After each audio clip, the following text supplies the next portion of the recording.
good day. Wake up, today's gonna be a good day. Wake up, today's gonna be a good day. Wake up. Hi everyone, it's me, Rebecca, the Colorful Book Nester, and it is week 1 of 2024. I hope you had a great holiday and also a fantastic new year. So, you know, it's pretty young in the new year, so we'll see how great it really is. I've learned in the past probably 4 or 5 years to not put a lot of stock in New Year's and how great they're going to be or not be. I think we just need to take it one day at a time. At least that's my philosophy for this year. Okay, so what's going on? Well, a lot of things have kind of moved around a little bit for me, and prioritizing is number one. I know I have so many interests and so many things that I would love to be able to do, but probably the one thing that I've missed the most is really, truly reading. And I made a little pledge to myself, both mentally and monetarily, and I've joined a book club so that I can move forward with learning how to read a little bit deeper. And that's ultimately what my new year is all about. Now, it doesn't mean I won't have my journals and I won't have some art here and there or coloring and all that. I actually kind of want to do it all to support this one goal of being able to read deeper, being able to communicate better about what I'm reading, and maybe start putting my finger on things that bother me. Now, I did not have a particularly great reading year last year, 2023. Just didn't. My average was like a 3.5.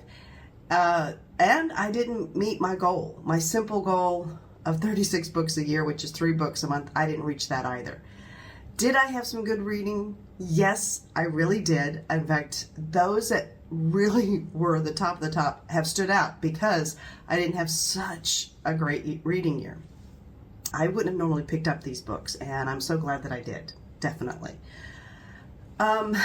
So when I was finishing the year, I had about 4 or 5 books going. Now, that sounds kind of odd for me because I really was trying to do the read one book at a time. And what I was finding really challenging and what I kind of moved to was, yes, I was reading one book at a time, but when you're reading, let's say, a nonfiction book, I was craving something a little bit more of a storyline. So then what I started doing was listening on audio, things that were more of a story, more of a fiction, particularly mysteries and things I could just follow along and enjoy.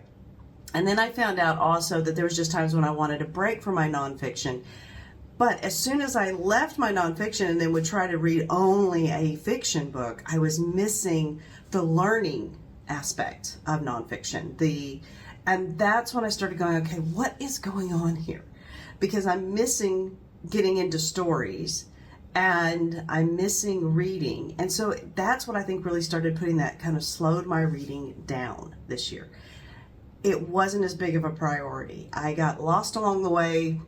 July, August, and September were a very challenging 3 months in ways for me. And I kind of got lost away from my journaling, away from my planners, away from coloring, everything. I just kind of lost it for a little while.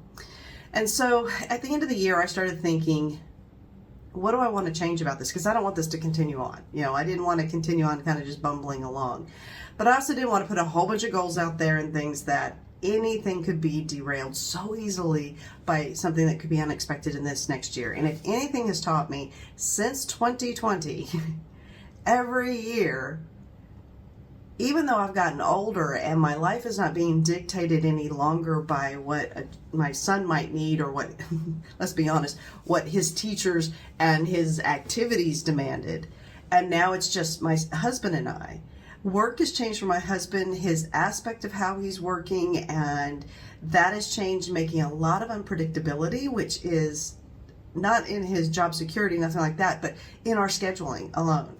Traveling. We've moved to a part of the world where it's really kind of part of the bonus of being here is that you do some traveling. Traveling's very disruptive for me. I can be going on a good clip, and then as soon as I start traveling, boom, I'm derailed, and it takes me a long time to get back from that.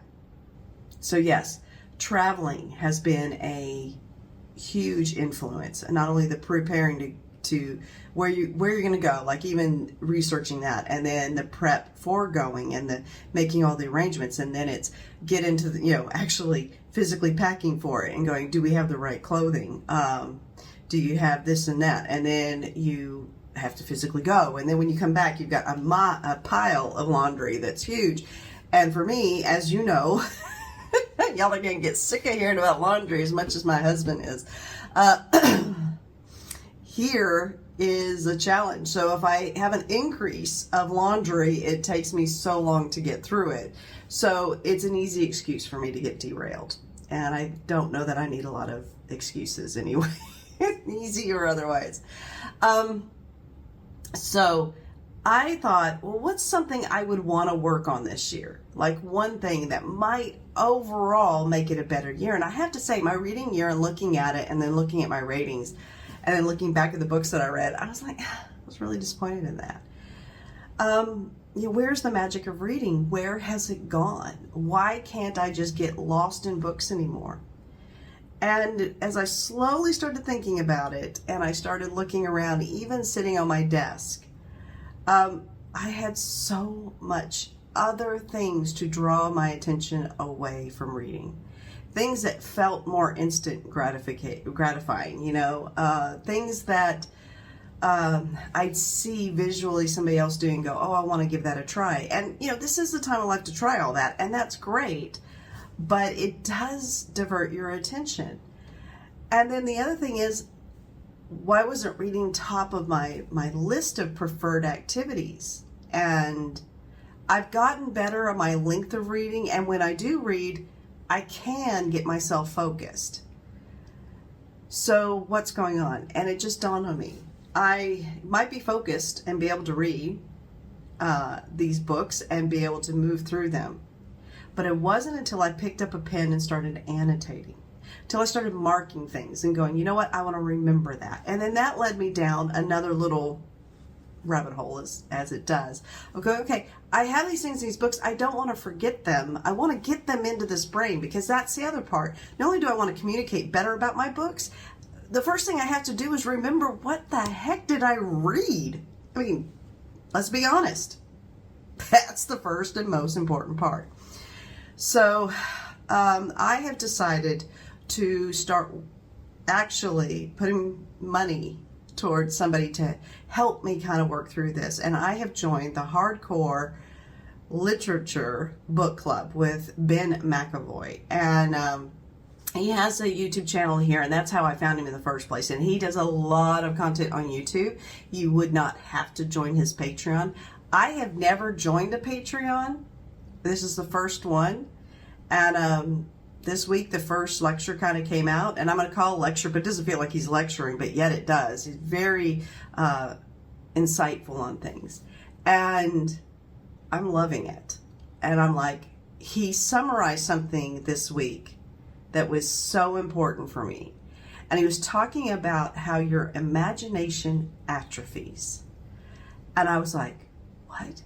As you get older. And I think it's even worse nowadays. And I think what the point that I got from it was, movies and TVs, those are all great things and they're very entertaining, but we can be very lazy with them, and we don't have to use our imagination when watching any of those. It's all right there for you. And I think that as you grow older, the idea is not only are you probably consuming more of this, but also our generations. My son has been raised in a very visual, digital, content-heavy world. When I was growing up the same age, well into high school and past, the most imaginative you could be was, yes, you went to the movies every once in a while, but you didn't go very often. Because a lot of times movies stayed for a long time, and you didn't get new movies constantly. And even TV shows had only a certain series, but you only got to watch them once, because they came out on Wednesday night at 7 o'clock. You better be watching telly if you want to watch that series. And even then, my family didn't watch a lot of television. I grew up up until at least late middle school, or maybe middle school. I had just one TV channel. And so if you didn't like what was on, you didn't watch. If my mom wanted to watch her soap operas, I didn't want to watch them. That was it. We only had one TV in the house. And also, when I got into high school, wow, we expanded. We had 2 local channels. My parents, we couldn't have cable. We lived too far out in the country. We didn't have satellites. We didn't have those things, but TV just was not, it was more something to do on a dark night if it's been raining outside and you couldn't sit outside on the porch. And I know that might be really, really dating me, but when I think about it, the closest I got to new, imaginative, unusual worlds, differences, you know, we didn't have the travel channels. We didn't have all these other channels to look at all your, you know, like even cooking, you know, there was no Food Network. So it's like, even if you were into cooking, you couldn't just go sit and mindlessly watch for a whole day cooking shows. Where you went was to books. And every time that I would pick up a book when I was younger, this thing had to kick in. It was my imagination. It was my world.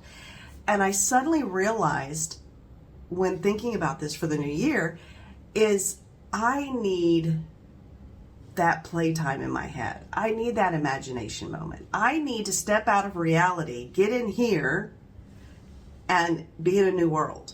And it's incredibly refreshing and relaxing. He mentions it also gives you an amazing different perspective when you step back into the real world, back into reality and dealing with everything that's going on in your life. And that's what I was missing, is the wonderment of reading before this incredible digital content heavy, visual heavy world is taken over. And the only way I can do that is by stepping into books. I need to fully immerse. I remember as a young kid, I think about those worlds when I was away from them. If I, you know, the book was at home and I was at school and I started daydreaming, I was probably daydreaming about something in a book. I mean, even, you know, something as simple as a field that I imagined whenever I was reading something and it just felt peaceful.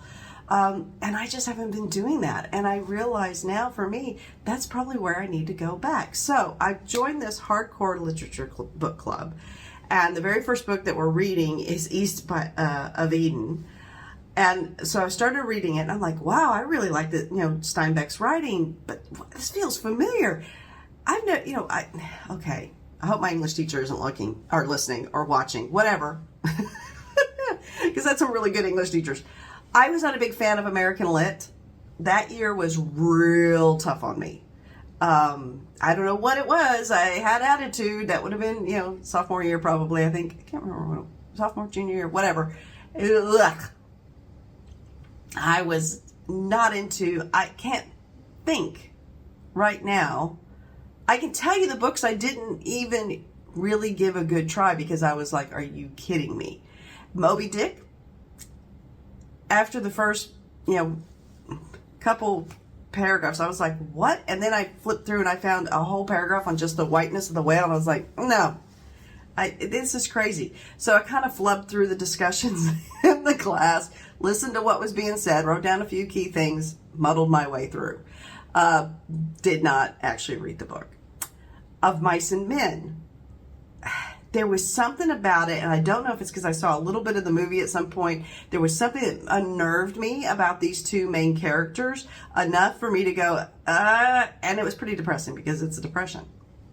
Of course it is. And so that Steinbeck I didn't read. I flubbed my way through it.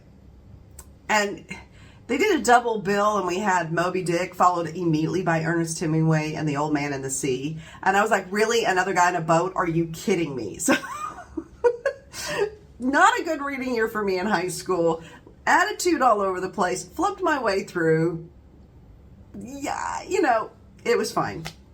However, I've never really given American authors a fair shake.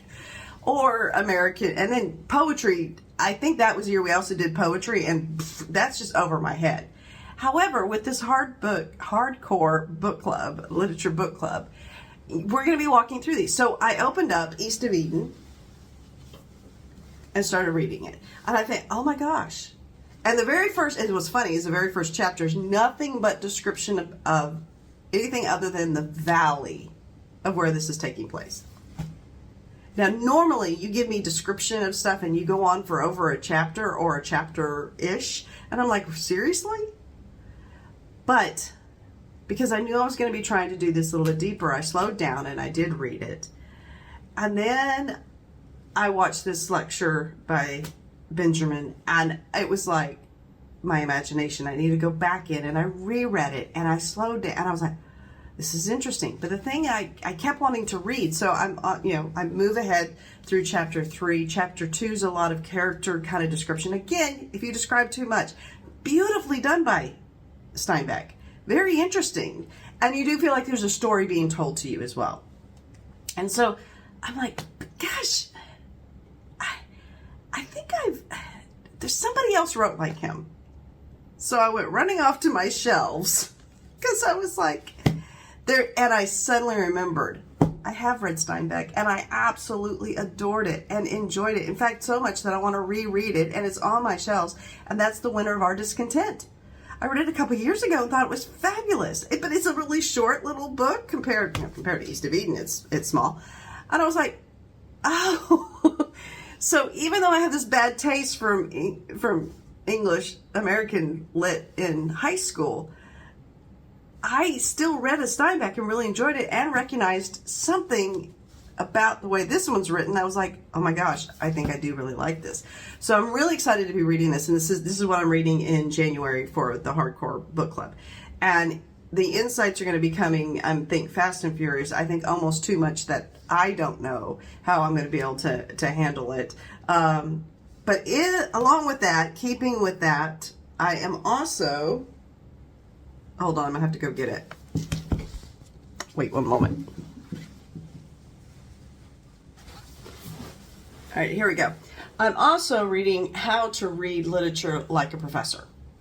And I started this book a couple years ago, actually. And I read probably 3 chapters, and then something distracted me, as happens.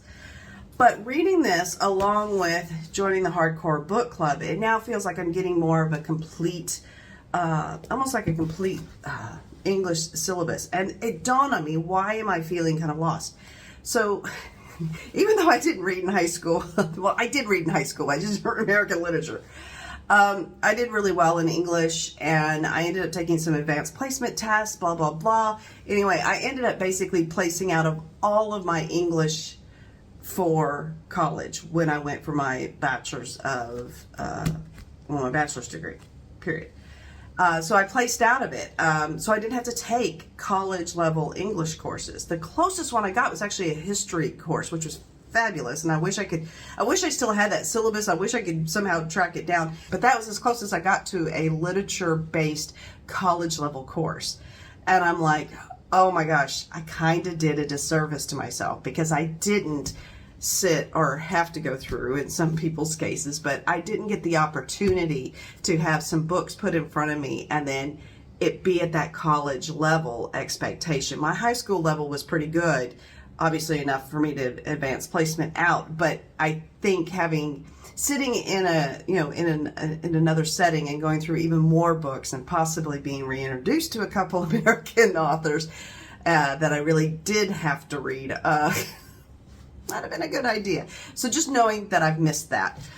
So that is what this book club that I've joined kind of is helping me fulfill back into, is getting, because I've been missing the deep reading.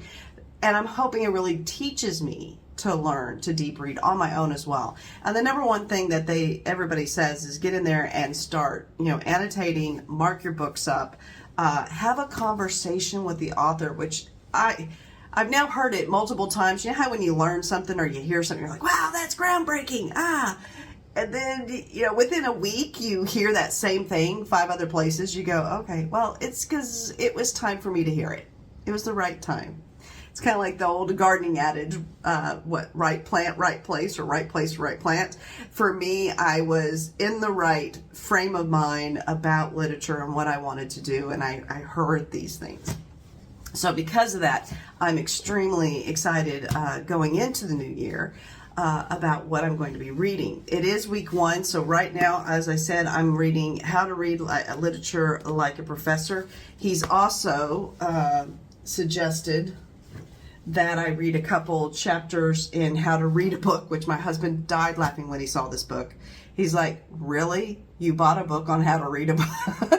But this has been going around YouTube quite a lot. Again, something that I've just suddenly seen. And that's by Mortimer Adler and Charles Van Doren. So there's a couple things in here I should be reading for that. So that gives me my nonfiction fix, so to speak. And at the same time, going through and starting to read East of Eden. So those are really the three focused books. I did finish a book this week, which was Sarong Party Girls. This is going to get its own little review. In fact, I'm probably going to film it right after I get done with this. Lots of confliction, wavering on what I feel about this book. The other book that I want to finish up, I'm hoping to finish up this week by Sunday, is my little book of Ikigai. This is another Asian kind of philosophy. Live a happy and long life the Japanese way. My husband read this and said I really needed to read it. I'll talk more about it whenever I finish. So those are really... Oh, and then for poetry, we're starting Walt Whitman, but that's going to be next week. So that's a whole different thing. So that's what I'm up to. I'm, as you can tell, very excited. There's a lot kind of going on, but all of it is going to be focusing in on my reading goal for this year, which is to read deeper, remember more, and communicate better about the books that I read. All right, for now, as I always say, keep turning those pages because I have a lot to keep turning. Today's gonna be a good day. Wake up. Today's gonna be a good day. Wake up. Today's gonna be a good